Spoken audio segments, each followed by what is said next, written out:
had multiple interactions with Prime Minister Modi. In the world that we live in, which has changed a lot since we met 6 months ago in September in New York, how do you see the direction of where India is going, where the world is going? We have wars, we have challenges, but there are opportunities. There is nervousness, edginess in the markets on tariff talks, etc. So how do you see Prime Minister Modi and India playing a role in all of this, and where do you see this going?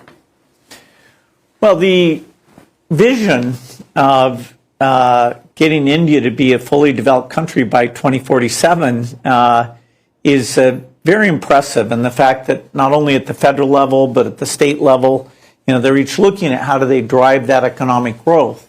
There's no doubt that underneath that, health, not just survival, but also nutrition for full physical and mental development is going to be a key enabling factor. And so the things that the Gates Foundation specializes in, health, education, agriculture, the government has taken on a very ambitious set of goals. And so, we're able to come here and help. Often we'll fund the acquisition of technologies from outside of India and combine them with the great work going on here.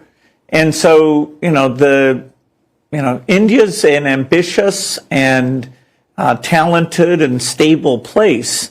And the resources going into the healthcare system or to help farmers or, to get serious about making schools even better, that aligns with our values very, very well. How do you see the economy, across the world? There are significant engagements and a little bit of nervousness. How do you see that? Do you think it's going to have a long-term impact on other developmental issues? For example, climate change. Will these issues take a backseat while, the other stuff is settled? Well, climate is a very important issue that I invest in, but, I don't think we're going to meet our ambitious goals with the, we've got unrest in the Middle East, we've got the war in Ukraine, and sadly, that's diverting a lot of resources that should be going into, the health issues to help Africa. It's diverting huge resources away from the aid or debt relief that I'd like to see.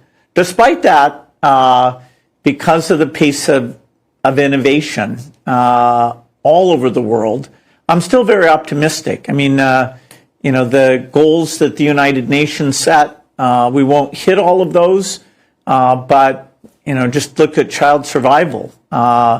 We've come a long ways, and my view is that, we'll be able to cut child deaths in half again. We'll be able to understand malnutrition. So, there's going to be some bumps in the road, but, overall, this is an exciting time, and India is such a great example of that. Today is the big